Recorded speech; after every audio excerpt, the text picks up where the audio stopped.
Hello class A students, so let's begin our physics class. Last time I told you about chapter number 4 energy, in which we did the topic of work done. Today I will continue it and tell you about energy. So see children, what do you mean by energy? The capacity of doing work is called energy. Now children, how much work you can do depends on the energy which you have. And when work is done on a body, its energy increases. That means the work done on the body is stored in the form of its energy. Work and energy has a very direct relation with each other. If work is done on a body, the energy of the body increases. That means work done on the body is equal to the energy possessed by the body. And if the body does work, then its energy decreases. So, energy is related directly to the work done. Suppose we lift a body above the ground.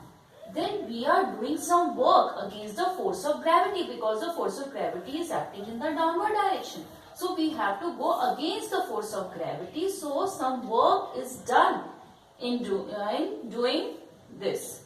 So that work done is stored in this body in the form of energy. Similarly, something is at rest and we are moving that body. Then again the work is stored in it in the form of energy. When a boy is playing football and runs over the field, he spends energy in doing work. Then energy is converted into the work done. He will continue to play football till he possesses energy. That means energy is defined as the capacity of doing work. Now, it is commonly experienced that the more you run on a bicycle or the more you run all around the playground, the more you feel tired. Why is it so? Because a lot of energy is spent in doing work by you. Thus, to do more amount of work, more energy has to be spent. More work done, more energy spent. Hence, we can say there is a direct relationship between work and energy. Now, the SI unit of energy is Joule, which is the SI unit of work also. And since energy possessed equals to the work done, so the SI unit of energy equals to Joule. A body is said to possess energy of 1 joule if it can do 1 joule of work, or 1 joule of work is done on the body. Now, mechanical energy we will study. What do you mean by mechanical energy? The energy possessed by a body due to its state of rest or state of motion is called mechanical energy. If either the body is at rest or if it is in motion, so it possesses mechanical energy. And mechanical energy is of two forms: potential energy and kinetic energy.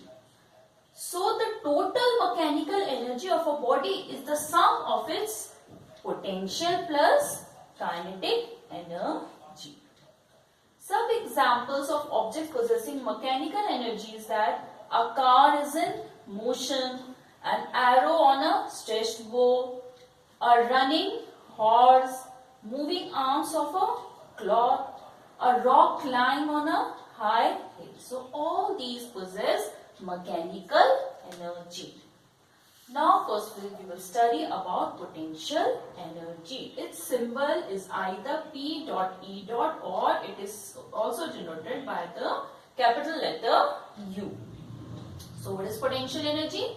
The energy possessed by a body due to its state of rest or position, both the things, rest or position, is called potential energy. This is the energy stored in the body when work has been done by a force in bringing that body to that state of rest or position. That means work done on the body has been stored in the form of potential energy. For example, if you stretch a bow, so what happens? You take a bow and you stretch it.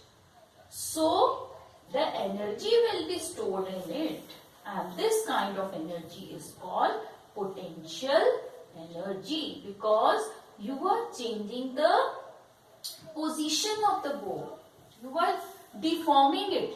You are changing the shape and size of the bow. So in that case, the energy stored is known as the potential energy, and the amount of work done is stored in it. In that form only, potential energy. The potential energy stored in it is equal to the amount of work done in stretching a bow. Similarly, if you take a spring and you compress it, so again you are changing the shape of the spring, so energy stored in it in the form of potential energy. Similarly, if you are picking a body at some height from the earth, so work has to be done on the body against the force of gravity. So this work done is stored in the body in the form of potential energy. So which form of energy is stored in it when it is raised to a height?